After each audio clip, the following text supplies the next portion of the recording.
Hi, welcome to a new episode of Just Crunch It. This is a very new episode and we are trying something new. Just Crunch It always has been about talking in terms of data, business, everything in between. The idea behind the show was always to dig onto facts which no one talks about. We did a bunch of episodes and we covered a lot of general topics, only to realize that some of you were very enthusiastic about specific topics in particular, and that planted the idea as to why not convert every episode into a masterclass. For the first time, we're trying to do an in-person interview, and today with us, we have Jacob Singh. Jacob is a CTO in residence at Alpha Wave Global, which is a very renowned VC firm. Previously, he was a CTO in residence at Sequoia Capital.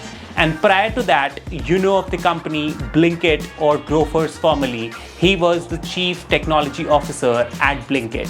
When Jacob was there, I think Blinkit scaled from 40 million in revenue to about 600 million in revenue. That is about a 15 times of a growth. The team expanded by 4 times. And he's extremely proud to have brought down his attrition from somewhere in 90s to about 5%. Jacob also was the country head and the only person to launch ACQUIA in India, starting all the way from the role of an engineer. And formally in his career, which goes all the way back to 1990s, Jacob has tried a bunch of roles, all the way from sales, marketing. He is a blend of everything, a very straightforward guy, and has some very deep thoughts. This is still a glimpse into what the Masterclass series is going to be. Going ahead, we are going to be covering one topic in depth, so I could not be more excited to take this. From now on, I'm just going to take you to the room where Jacob and I are having a conversation. We are directly into it, so you're going to have a shift, but I hope you enjoy the show. So there was a lot of breaks on your profile. Yeah. Like you wrote that you're going to write something, you had the time slot for that. You also had time slot for family, exploring new things. What did you do? That's when I become sane again after my work experience. I always found that to be odd why people don't do that. I would sort of flip the question.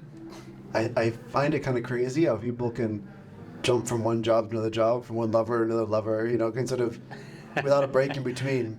Because sometimes, I guess for me, jobs are sometimes even more intense emotionally than relationships. When I commit to something, I get into it, and I don't really, it was because I always was an entrepreneur to start with.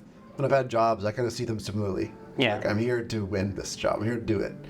And when it's done, and it's time to move on, it's not because something new came along that was more exciting or paid better. I never really look out. I never really have that mindset. Yeah. I'm like, I stop it because that's not serving me anymore. This isn't for me anymore. I want just something else. Yeah. What that is, well, you need time to think about that. You need time to space out and be human again, step away from that thing, clear your mind, to be able to reflect on it with some kind of detached wisdom, and then you figure out the next thing. And so I think that's kind of always been my pattern in my Is career. there a rhythm? Like, do you have... How long do I last in a gig? no, because I did it for my own self after my first job. Lasted for 3.5 months. Had to stop because of like a bunch of accidents and so on in the family. But it was lovely. And then there's also this sense of, what am I doing, right? Like, why am I slowing down? I don't know. That was the case for me, and I've never done. Certainly that insecurity creeps in. Is like, okay, what am I doing with my career? Am I going to become obsolete or unknown? Do I have opportunities in the future, etc.? Like, I'm just not knowing what to do day to day.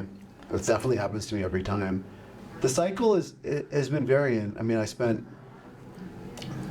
8 years at this company called ACQUIA. They acquired my startup when it was in Series A. I mean, they were in Series A, and they took that money, and part of it they acquired my very nascent sort of startup, and I joined them, and I thought, it's a lot of money, and I'll do this for a couple of years, do my earn out, and then I'll go on to do my next thing or whatever.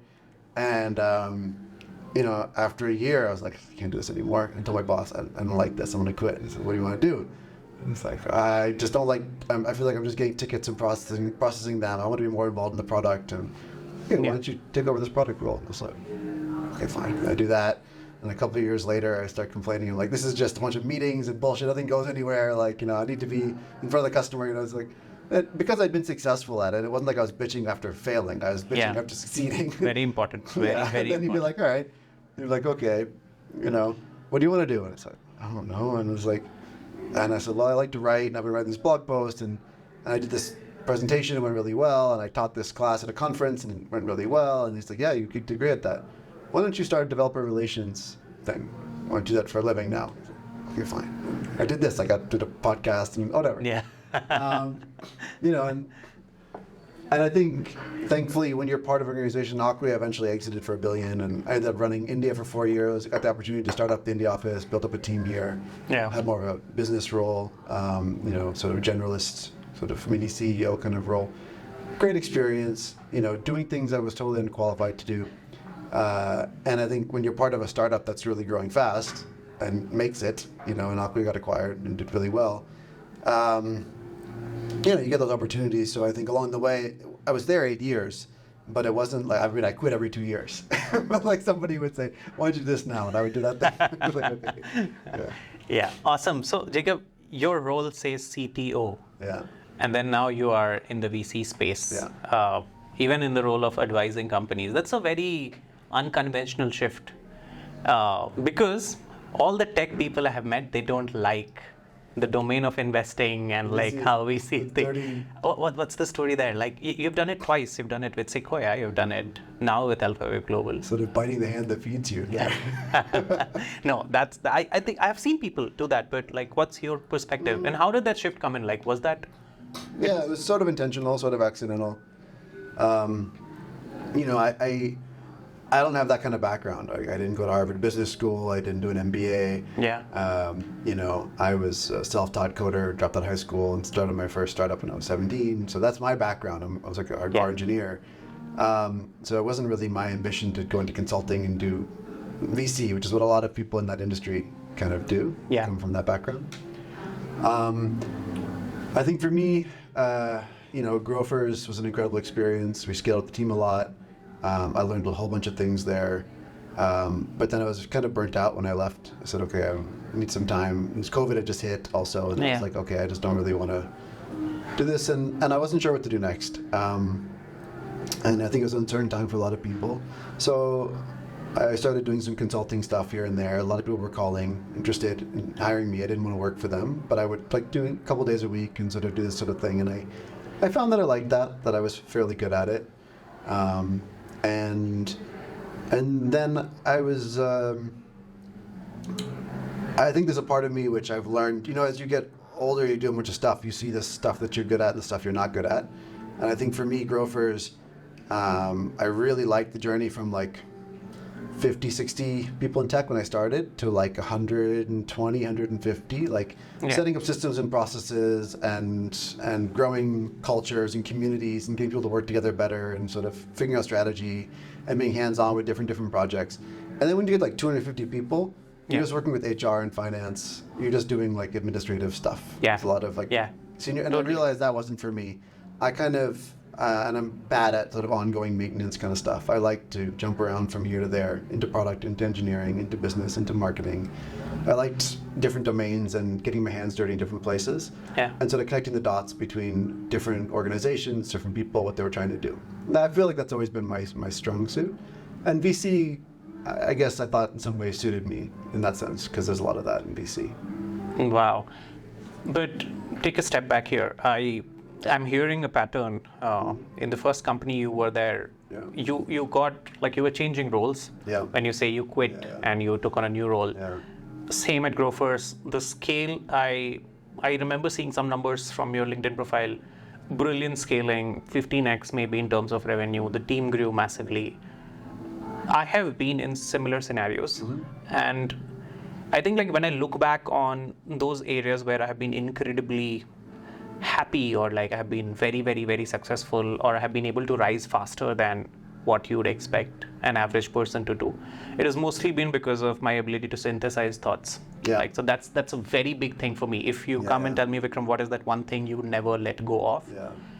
It's probably the synthesis. So I'm someone who reads like about 150 newsletters a day. I don't read it, but I get them and I open it and I just Scan them and I'm maybe like sometimes I'm also skipping them, but then that ability to synthesize all of it is probably the one that's closest to my heart. When you look back on your life, what is that one thing which you think has contributed the most to your career? And it could be Yeah, it's a good one. I'm not sure.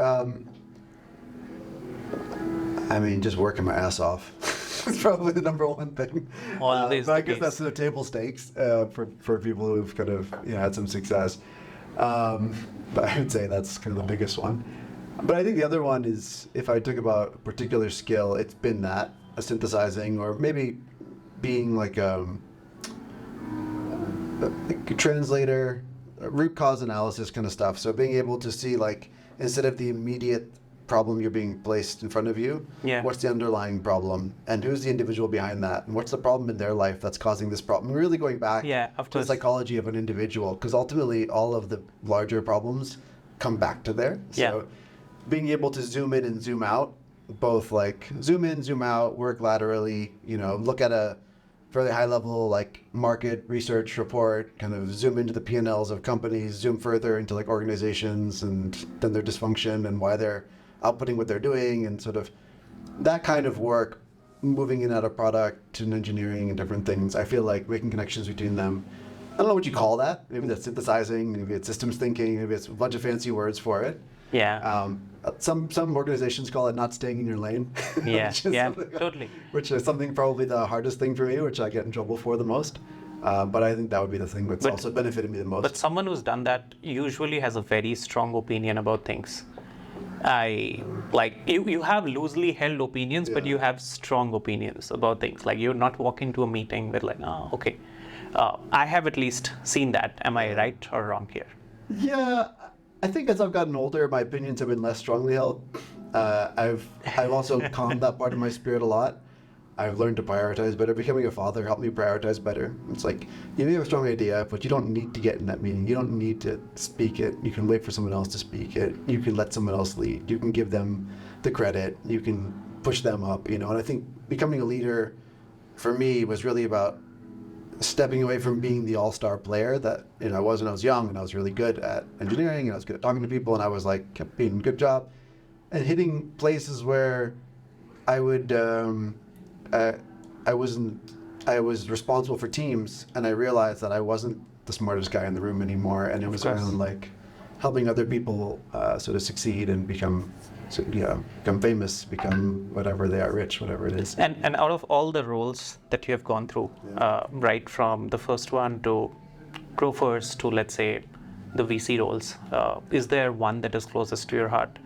And when I say closest to your heart, it's not necessarily in terms of like, of course, if you spent, my thesis is if you spend like, you're smart enough, if you spend more than 3 months in an org, you likely have something that is really striking with you there. You see some hope. You would not spend or waste time otherwise into a role that's suffocating. But was there something which was like the most challenging?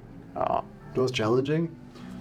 I mean, again, it's one of those things where we take our current situation really seriously, and it stresses us out. We can't sleep, and we're thinking about something and all that. And then a couple years down the road, we don't even remember the details. Like today, I was sitting with our HR, and she was asking us to go through the org structure of Grofers. And Ankur I happened to be hanging out with Ankur, so I was like, I brought him along, and we're trying to remember like two old men. Like, how do we separate ops? Was it like this? Was it like that? But at the time, it was a big deal.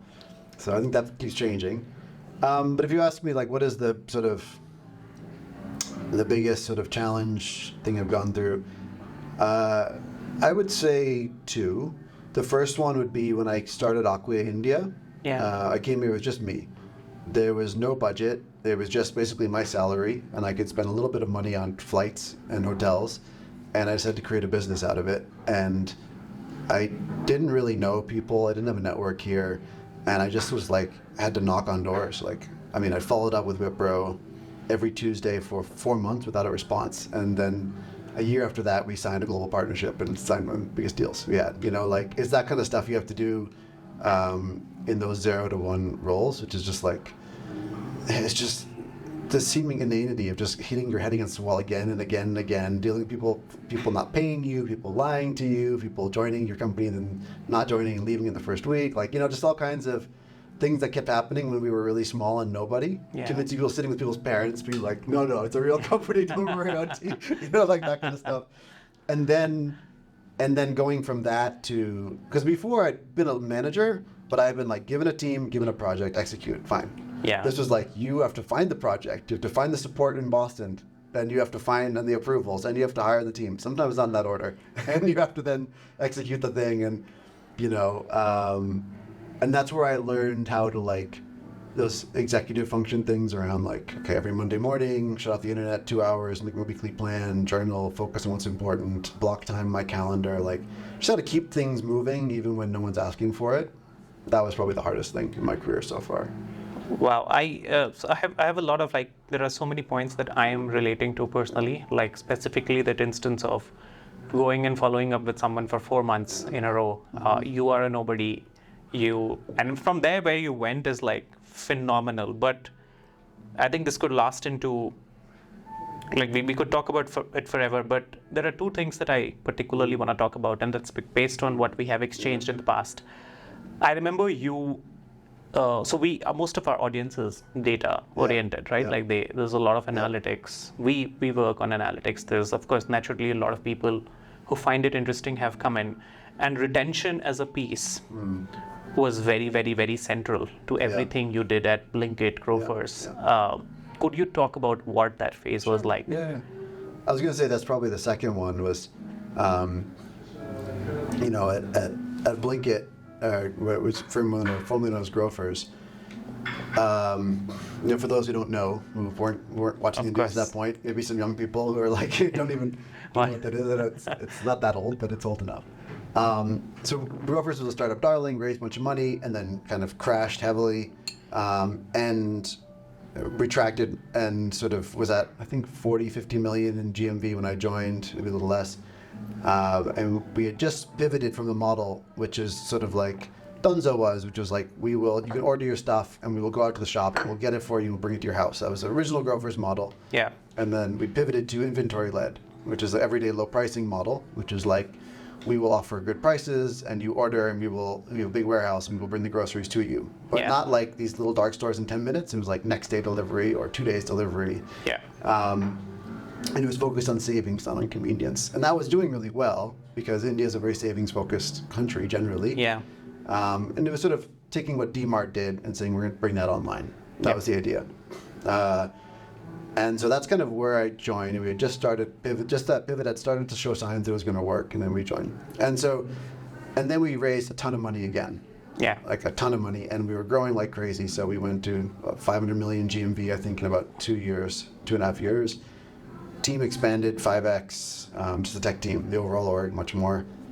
And during the process, we had this issue where even though we were growing, our core unit economics weren't very good. So it cost us $10, $12 to acquire a customer. Yeah. Approximately. Wow. Because we were doing it through digital channels. And that's just what it was costing, because Big Basket was heavily funded, right? And then Amazon Fresh was coming in there, right? And you had the geo stuff started. Like everyone was like, buying up all the keywords for what we were selling. Yeah, of course. And then we were doing about $20 average order value, 1,600 rupees, I think 1,600-1,700 rupees, 9%, 8%, 8% gross margins. Yeah. So when you take all that down, and like at our best, we were at like 110 rupee supply chain costs. So you could say that we were essentially we could like just about break even. Of course. You make like $140 on an order. Yeah, one order. It cost you 110 to deliver it. That was like our best case scenario. We sort of made unit cost profitability in some cities, but most of them were still underwater, and that's on a single order. Yeah. But it costs $12 to acquire that customer. Yeah. So, when you do the math on that, you're going to need to hit retention rates upward of 60, 70%, by M3 to be able to sort of make up that gap of real TV, because the retention curve, like any other business, pretty much looks like, and then like that, right? Yeah.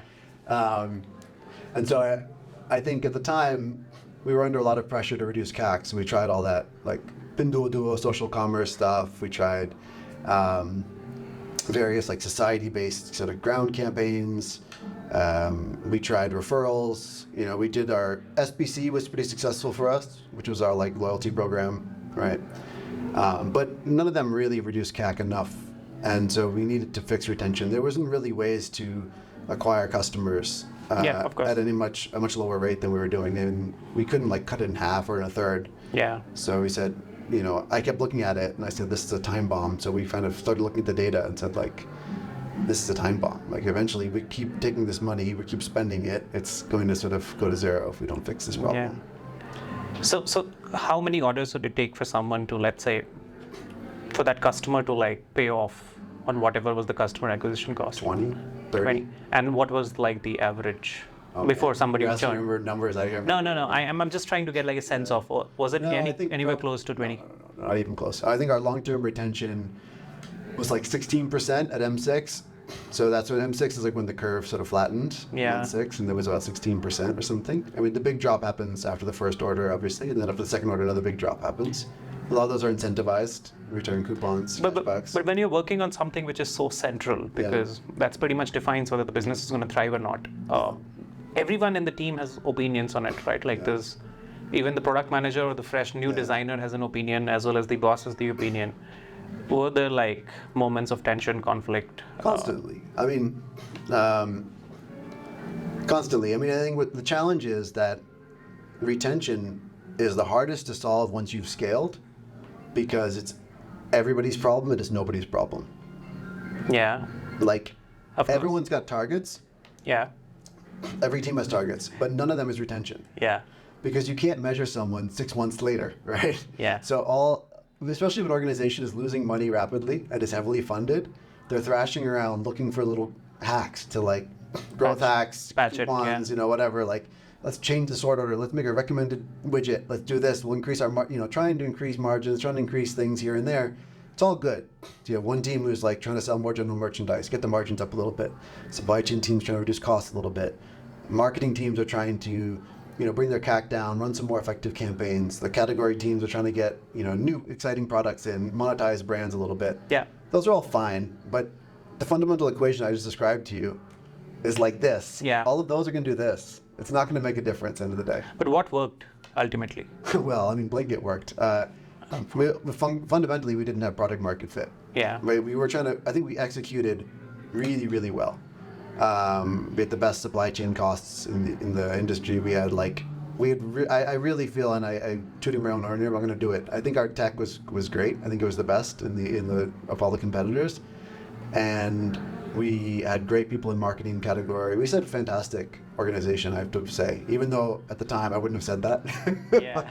Looking back and having worked with a lot of other companies and worked with other organizations, I knew that we were actually quite good. And we were just trying to sell a product which fundamentally didn't work, because we were supporting the ration buy. So people get their salary and then they buy ration, right? They make a big purchase, stock up purchase once a month, maybe another one halfway through the month. Yeah. And we mapped those natural usage statistics. This is what you first do when you look at retention. You have to look at what is the usage frequency. Mm-hmm. You have to pick the right usage frequency to measure retention properly. So we looked at that. The problem is, we looked at companies like Costco in the U.S. There's a great example for us. Costco would sell gas at a loss to get people to come out there, right? And then they would do their shopping. But the U.S. is like a car-driven culture, and Costco's on the outskirts of the city. So once you've already driven 10 miles to get the cheap gas, you're going to do all your shopping there. And even if some of the products are sort of high margin, you're going to buy them anyway. You're not going to. Online doesn't work like that. People split their baskets. Indian consumers know exactly the price of, especially at the low end, know exactly the price of everything. So they'll buy the things that are cheap from you, and they'll go somewhere else for the other things. Yeah. They'll buy them local, etc. So I think we were trying to operate in a model that actually just didn't really have legs. But on your point of India and US, this is, I don't have exposure to, let's say, the world of marketplaces or quick commerce or any of that, but I still don't see today US, which is so far ahead in terms of evolution. You are seeing the patterns that were there in US now happen in India as more and more startups are popping up. And we have these Dunzos and Swiggis of the world which are trying to deliver things, which as a concept is still unheard of largely in the United States, where it just doesn't make sense economically. And then it's less. Yeah, but certain areas, they also can't make money. Is that just because India has a lot of labor which is affordable, or It's labor and its density. It's a function of those two things. Like US, you still think it will work in the long run? yeah, no, I don't. Like there's certain cities, I think like DoorDash or Instamart or whatever. Instamart's profitable like in certain parts of LA and certain parts of New York City, but it doesn't really work generally in certain parts of Chicago. It generally doesn't really make money. Even like Amazon's Whole Foods experiment has not really, I think, returned for the same reasons. I think Kroger's, Walmart, they've done some like pay and pick up kind of things which have worked well because people are driving anyway and they don't want to go to the store. So those kind of worked a bit better, but yeah, there's just not enough density to support it. And the labor costs on top of that. Yeah, I keep thinking about it all the time because there are like new companies popping up saying, oh, we're going to do this type of delivery for you.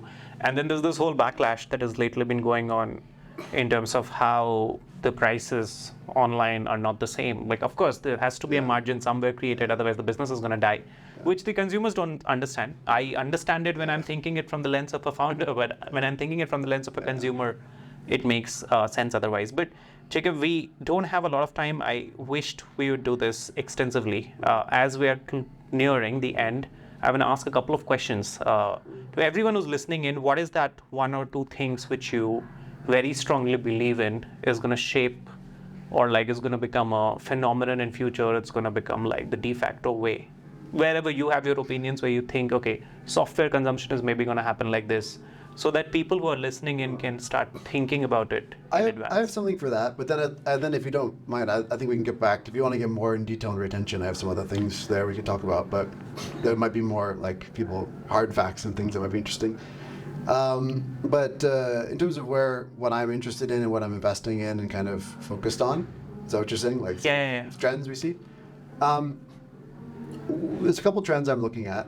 A big one is actually supply chain. So I think supply chain automation is growing. And I learned this at Grofers. As people want things faster, like Amazon Prime and now Blinkit, like Blinkit's selling PS5s. It's not just groceries. 10 minutes, right? Yeah. As people want things faster, traditional supply chains need to adapt to be more mesh networks and less hub and spoke. So hub and spoke model is like a big sortation center, and then you go to one giant warehouse and a smaller warehouse, and that's very efficient. But each hop is going to take hours, days, or whatever. It's inefficiencies in transmission. So it's more like doing demand forecasting, knowing what people are going to order, when they're going to order it. Artificial intelligence plays a big part in that, and then stocking that close to them so you can deliver it quickly. And that's going to require more automation, so more robotics and more intelligence in supply chain, and less these big capex heavy systems and more opex sort of small warehouses with a lot of robots in them. Not necessarily in India, because labor is still cheap in India, but globally that's a trend which we're interested in. India can build for the world there. It's one area. The other big area is I was saying to you, I think India doesn't have a right to win in software. And I think the reason I say that is the traditional belief was that India is cheaper, there's more engineers who are cheaper, so you can build software cheaper. And that's why India should succeed. But two things happen. One, Indian engineers aren't cheap. We're sitting in this fancy cafe drinking 350 rupee coffee. Indian engineers are buying it. They must be making some good money. Secondly, building software is cheaper than ever. Cloud services have made it very accessible. It used to be that you'd raise your Series A and then do the R&D for a year. Now you can't even get a C check without your product out and a couple customers.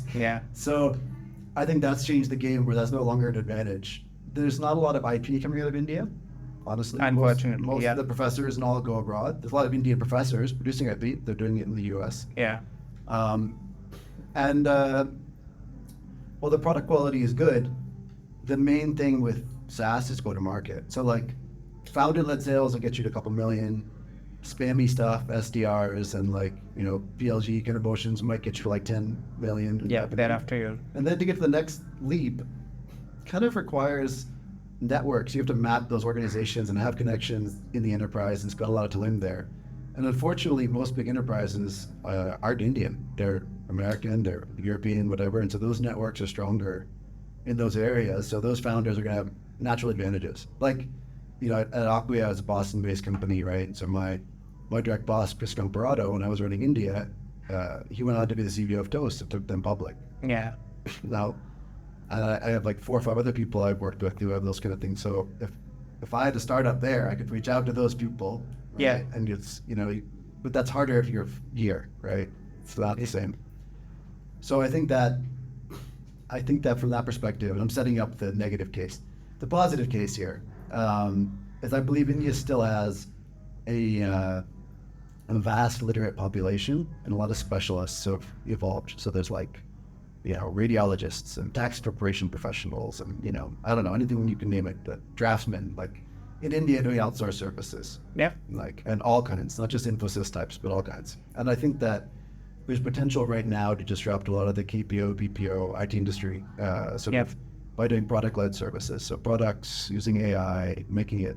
So there's a use case which is covered through the AI product, and then there's another remainder which needs a human intervention, which then reinforces the model through that performance of the edge cases. And India is very well suited to create those kind of businesses. Mm-hmm. And so I'm really interested in sort of product-led services businesses. I'm okay with 50% margins. I want something which actually has a large services component. Yeah, no, I think like that's a trend I'm kind of excited about. That whole era of like 90% margin is now no longer going to come in. And I hear what you're saying. Like as a founder, our target market is US. We struggle selling in India, and the service bit that you're talking about, that has in a way always remained true. Like all the way back from Infosys days and how companies have evolved. So there's not much change. So as much as there's this hype of this is India's decade or India's century or whatever, the evidence is not yet there, and that I think as a founder, so it's good to hear you. And it's not product quality. I think the products in India are better quality on average than the American ones. It's just the access to go to market, which is of course. And that's the thing that people don't understand. Like we over obsess on the product and how it looks and feels. Like even when you were talking, you said that I would not have said our engineering was the best back then. That's precisely how an operator is always thinking. They're like, we're so slow. Like this is what's not working. We're like very pessimist when it comes to that. But I love it. I wish we could talk for a while, but you did say the retention bit, right? Like, do you want to talk more in depth on it? So when an organization gets large and you become like an executive type, whatever, you end up being sort of administrator. Your life work gets boring. You don't get to work on actual problems. Yeah. You just work on like people and money problems. Yeah. And so when that happened at Grofers, the one area I did spend time on was this, like our product analytics, retention modeling, basically like obsessing over trying to solve this problem and figuring out why people weren't staying with us and which group would stay with us and what kind of thing we had to do in getting our data in order to be able to make that happen. Yeah, but would you say retention is like still an underlooked area even for software companies? Like I hear it from the lens of Blinkit and Grofers and all the marketplaces and the commerce companies of the world. But even from SaaS players, there's like this very lucrative angle of let's acquire the new customer because it's easy to get someone new to sign deal, even though there's like training involved and like all of that with the BLG model. And then these customers, like moving them from a 10K customer to a 100K customer to a 500K to $1 million customer, that doesn't happen as often. Some companies have been exceptionally good at it. I was at Sprinkler. We had companies which are like, most of them would go to like $1 million category, which is a very powerful state because then you have a distribution advantage. You can launch whatever and you have someone willing to pay you $500,000 for it. Is that like something you've observed? I would say that one of the biggest misconceptions about retention is that if we try to fix retention. I did the same thing. I tried to look outside in, like just looking at all the numbers, running tons of complicated models to try to figure out what influenced people becoming retained. What was it? What was that experience? How did it happen? But you have to look inside out. Yeah. Like what is the ultimate need of that customer? What are they? It's about engagement. So if you're able to create engagement, you will have retention. Yeah. It's about creating engagement and making sure that engagement is with the right type of users doing the right kind of things that you believe leads to retention, but it's about creating that. So a lot of software companies, SaaS companies, I know because I'm an investor and I have, SaaS companies who I work with, and I have to be on their ass about their numbers. Why aren't you on the plan? Why aren't you getting so? Obviously, end of the quarter, the easiest way to make plan is to sign up 3 new customers, right? Yeah. So it's a vicious cycle, which is perpetuated by investors, and I think that's why a lot of people don't like investors when they're on that side of the table. And I understand because I was on that side of the table, right? But I think that if you look at the best way to break into the enterprise or like really create a sustainable sales motion is to have happy customers, as generic as it sounds, and not happy, ecstatic customers. Yeah. And you know, PLG and all is fine, but like in an enterprise, like it's cliche, but it's true. People don't buy a product; they buy a phone number. Yeah. And it's around like 100%.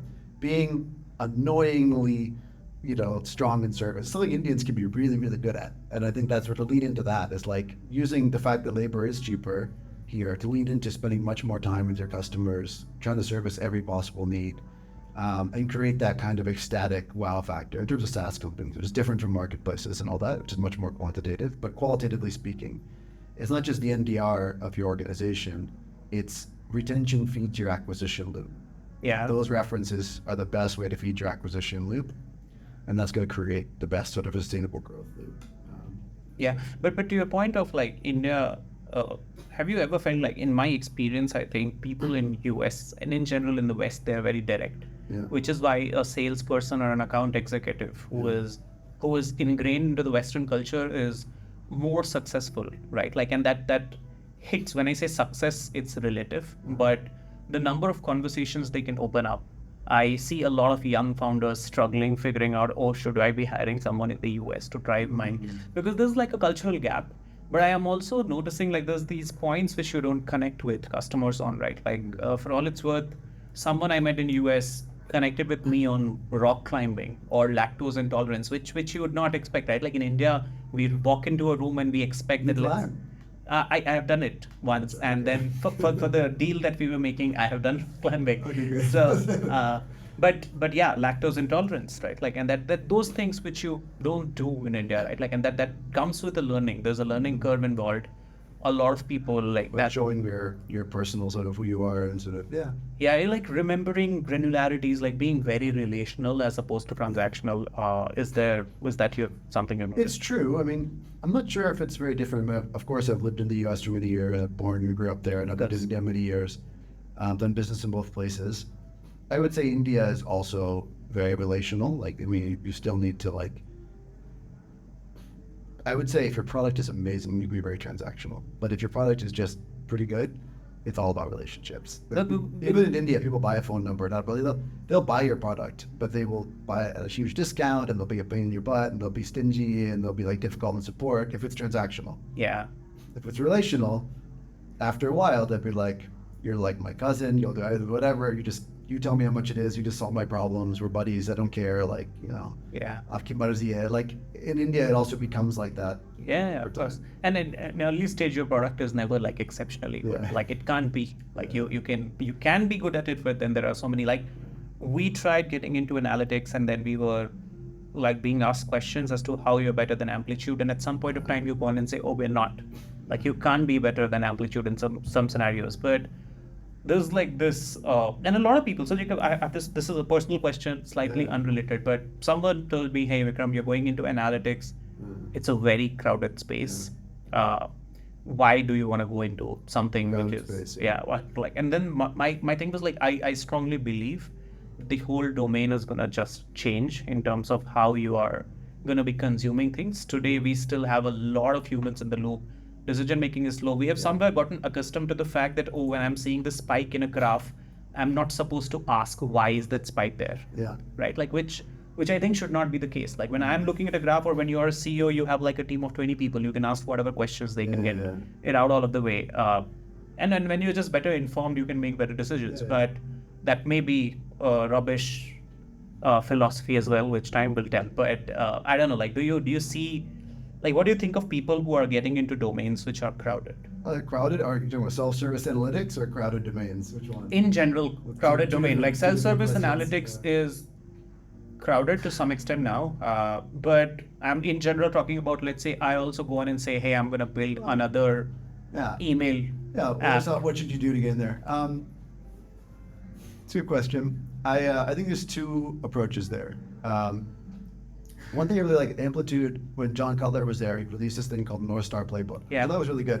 And one of the things he talked about there, and it might be bullshit, because a lot of these big company, how we did it, things are bullshit, including mine that I'm getting Grofers, is like, they saw the weekly share in users. Did you read that? Yeah. Is instead of looking at weekly querying users, it used to be their metric. These are weekly sharing users. They said that if user shares a dashboard with another user and they open it, that's a much better sign they're going to retain the organization than how many people made queries. Because if they make queries and they just make reports out of them, it's not really important. But if they're sharing it, other people are opening them, then that's important. That means it's actually being used with the organization to make decisions. I think that's kind of cool. Otherwise, a product manager makes a query, takes a screenshot, shows it in a document. It's not really in the lifeblood of the organization. And I think that was an interesting way to measure engagement. And engagement leads to retention. So if you're an upstart and you're on the outside, you're not as good as Amplitude. I've seen a lot of Amplitude implementations. Brilliant tool, get no value out of it because, like you said, people don't know what questions to ask. It's too technical, etc. So you want to increase engagement. How can you do that? One is you can make it really easy to use. And the other one is that you can help people solve their problems and not be so pricey about like, is this product or services? So one is you can come in there and just like consult, like get in front of them, like understand their entire reality. Why are they going to get a promotion or are they going to get fired this year? If you can't tell me that about your customer, you are going to lose that customer. You should know exactly what that person's like, how much they spend on their mortgage and like, what are they looking to do next? And are they going to get promoted if they're successful or not? If you can't tell me what their targets are, you have a very low chance of retaining them. That's how enterprise kind of works. How long does it take to get to know somebody? I'm asking this because most people who could probably listen to this would interpret it like do a customer discovery. It's not the same thing as a customer discovery. Like a customer discovery stops after a certain stage.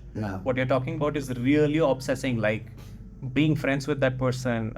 My co-founder the other day was telling me that Snowflake, there's like we're doing a trial with them and there's this person who calls him like 7 times more than his wife calls him, right? Like, and that obsession somewhere, I think we shy away from it. I am personally guilty of like not following up with someone, maybe because there's this feeling of like, am I going to annoy the other person, right? Like, but I think if you're intruding in a way which is not demanding of their time, but it's like, hey, I'm here, and if they don't reply, eventually, like when it comes time to renew, what do you think they're going to be? They're going to be like, that guy's there. So like, this is an unknown over here, but this guy's definitely showing up for me. So why would I go anywhere else? If I need him, he's there. That feels good to me, right?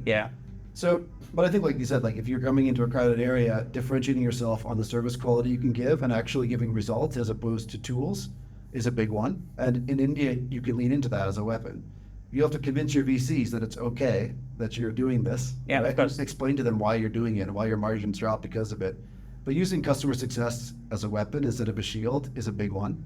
The other way to go is to make the tool easier to use, and that would be to verticalize. So, like June Dedesto I mentioned earlier, we talked, is a great example of that. They're taking product analytics specifically for B2B product-led growth SaaS companies, right?